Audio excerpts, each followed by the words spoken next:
Starting. Alright. Hello, everyone, and welcome to another episode of System Shock Radio.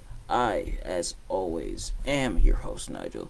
And today, we're going to get right into it. We have a few topics here today for you guys.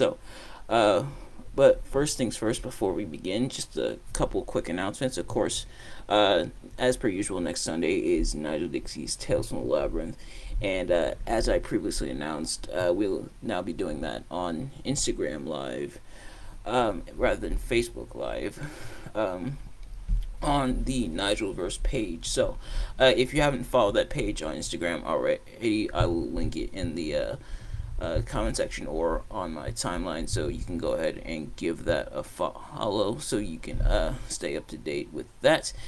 And yeah, so without further ado, let's get right into it. So this first topic is going to be what I talked about, sort of the question I asked in preparation for this episode, which is, what is your favorite wrestling championship design? Now, wrestling championships have been a thing in pro wrestling for some time now, and from then till now, a lot of designs when it comes to championships have come and gone. Some of them great, some of them not so great. So I just want to talk about a couple of really cool ones that I think are interesting and unique. I guess we'll start with WWE's championship designs, and I guess we'll talk about the good and the bad when it comes to championship designs, because it has to be discussed. So starting off with the new age WWE Championship that we have that's used in pro wrestling today, and it's the same design with the Universal Championship on both Raw and SmackDown, and even in kind of that similar design for the Women's Championship. It kind of follows that same sort of template where it's the strap, then the WWE logo in the center, and then custom side plates. And that design, it's okay. It's not the greatest championship design, but it serves the purpose, and it doesn't look too atrocious.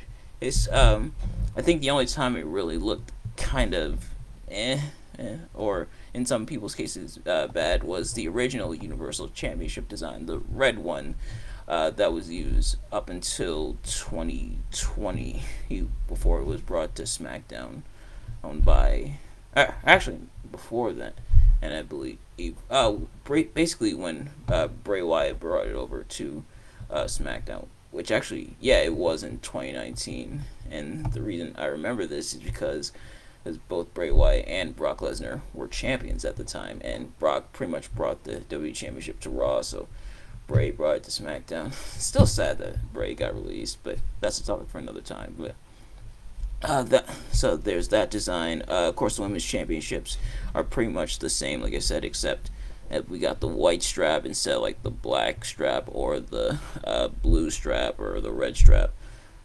And yeah, and the fact that they reuse some of the designs does kind of suck, but what can you do? And then we got to talk about the Intercontinental Championship.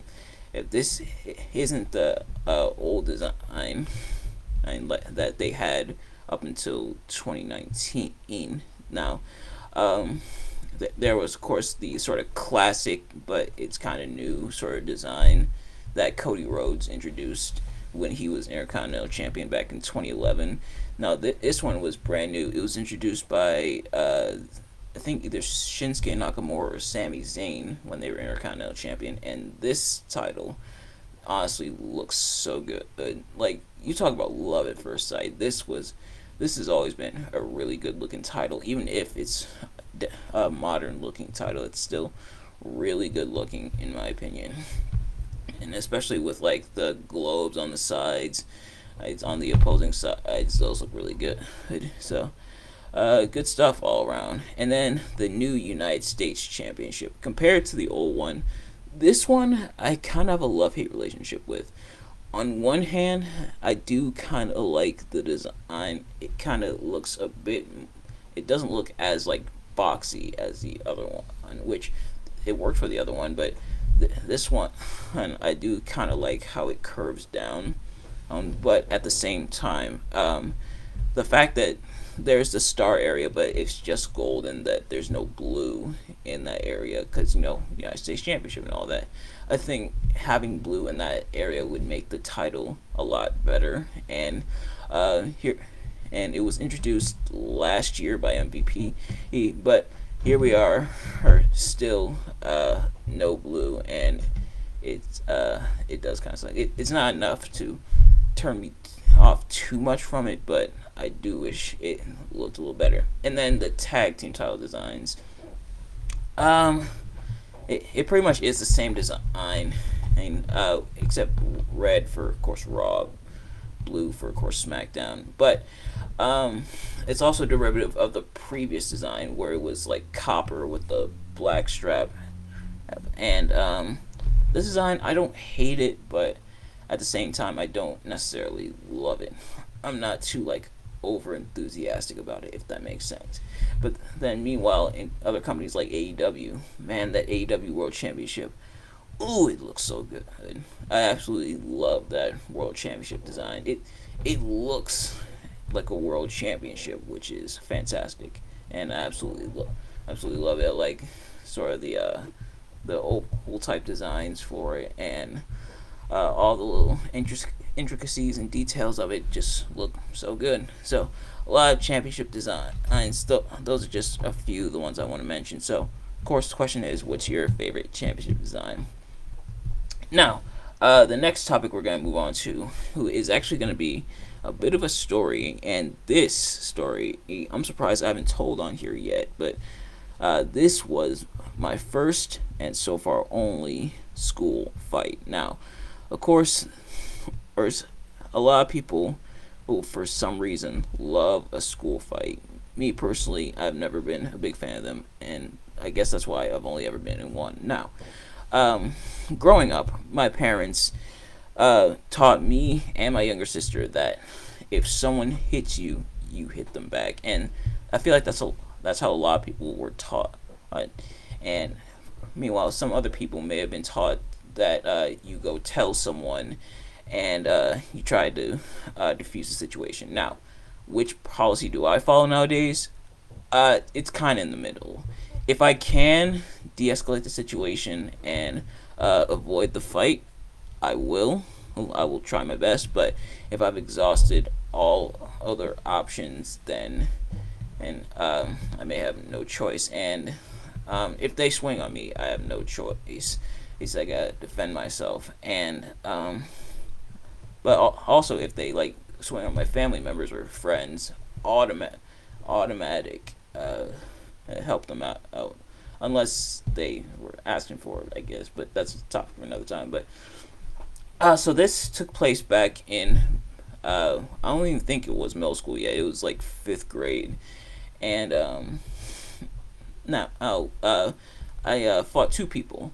The first person we're gonna call Joe, I guess, and then the second person we're gonna call Peter.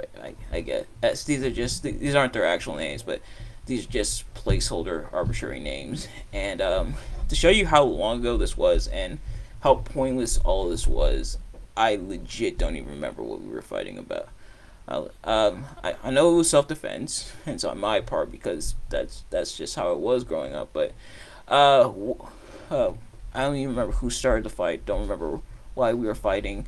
I don't even remember who won. But I just remember we were fighting, and then it was broken up. The fighting really didn't last that long. It lasted maybe like 15 to maybe 20 seconds, and then we were broken up, and we were brought into in-school suspension. We got in-school suspension for the whole day. So basically, how it works at my school is basically they brought you into a room, and you pretty much have to spend all day in that room.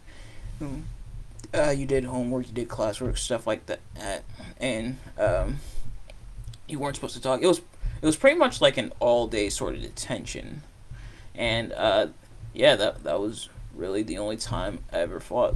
Thankfully, that's the only time I've ever had to fight because fighting is just not something I do. It's something I try to avoid as much as possible. So the fact that it only happened once in school, I'd say I'm pretty proud of.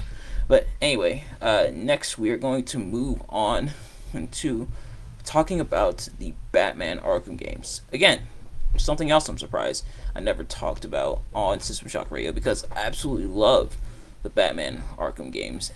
Now, of course, there's been plenty of superhero games out there where you take control of superheroes, and sometimes the story's based off a comic or stuff like that. Sometimes the story's original.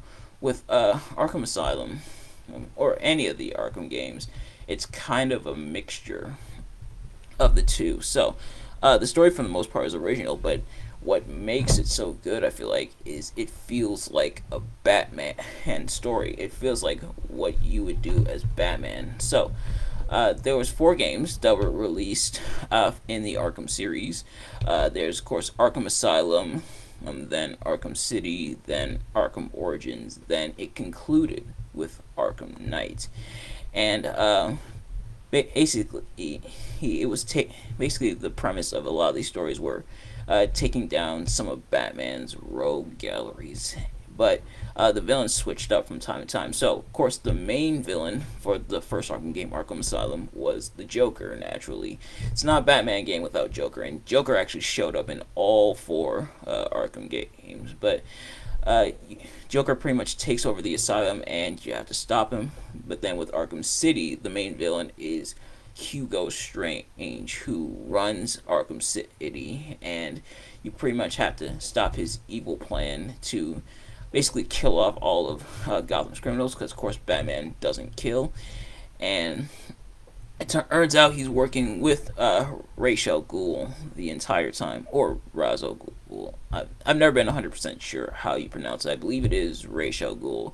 I think Batman does pronounce it as Ra's al Ghul, so that's what I'm going to go with for now. But you basically stop him from killing all the criminals in Gotham. And then Arkham Origins is a prequel, and it's pretty much Batman meeting the Joker. See, there he is again.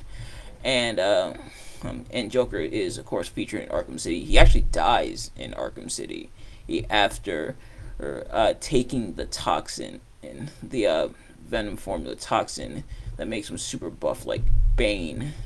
In Arkham Asylum, he's poisoned from it in Arkham City, and so he's kind of a secondary antagonist in that regards, but he does unfortunately end up dying at the end of Arkham City. But anyway, back to Arkham Origins, you pretty much meet some of the people that Batman will face later on down the line, such as Deathstroke, Joker, Black Mask, Bane, stuff like that. And then Arkham Knight, he is pretty much, the conclusion into the Arkham series, and it definitely feels like a conclusion. You got a brand new villain, and you got a villain that who returns as a main antagonist, but then you have another main antagonist. So the first one is Scarecrow.